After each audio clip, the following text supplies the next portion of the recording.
My name is Prateek Gandhi. I'm the Chief Operating Officer for a company called InstaRem. No reference to Instagram because that's one thing which always keeps coming up.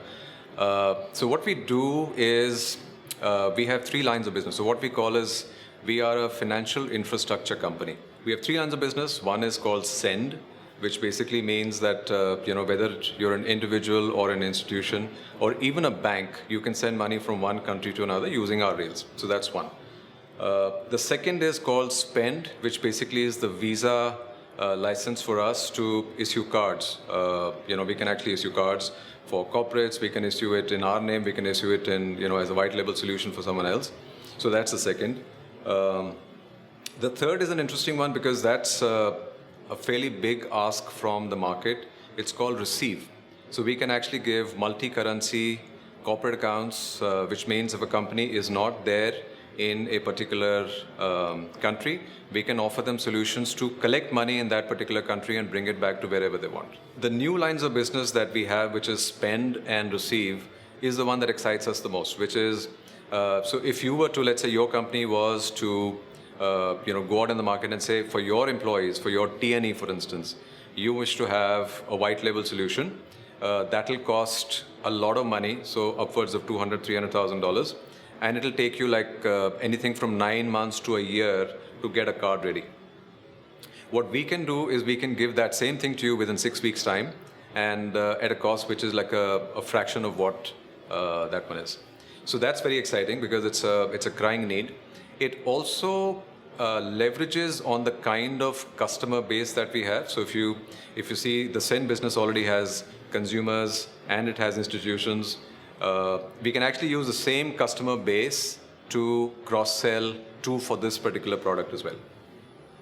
The third one, which is the Receive, is also pretty exciting for us because that again is a very crying need, not necessarily in the vanilla markets, so not necessarily the G10 currencies, but in countries where it's fairly difficult. In India, for instance, Malaysia, for example, and Indonesia, we can actually give that service, which is multi-currency, ability to receive funds in that local currency and then send it to whoever wants it at wherever they want it. So there's no such thing as easy money. The Send market itself is massive. So it's not the market which is at discussion here. The thing is, where is it that we can really provide, a distinguished kind of a service? We feel that, Send together with the rest of the two, they're not sort of competing businesses, but they, when we give all of these three together, they are actually very adjacent to each other. They actually exist pretty in a complementary fashion. The only one on which we have any kind of estimates in the market, that is in the individual Send business. Okay.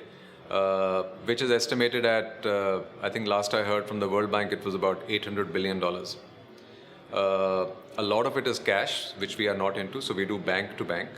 But that is also, from what we understand, this is fairly understated, the numbers.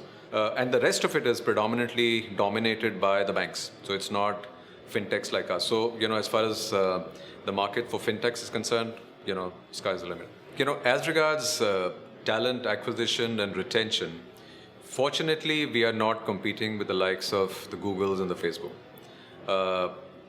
So a lot of the places where people come to us are surprisingly from the old guard industries like the banks, etc. Okay, so there are people who are tired of being a small part of a very large organization, trying to make some changes. They've got a lot of thrill in them. They want something to be done, which is different.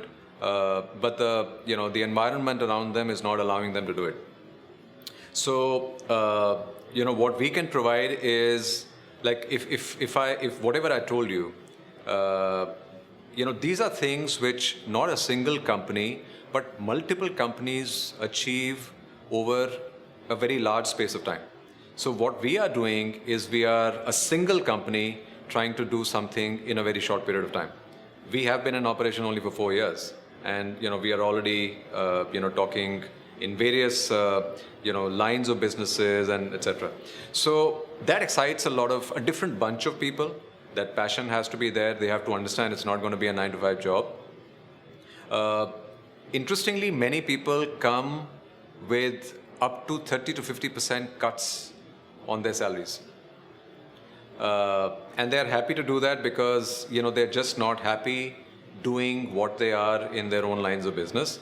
And of course, there is a certain, depending on the seniority, we also give them certain stock options, which, at least at the end of the rainbow, they know there is a pot of gold waiting.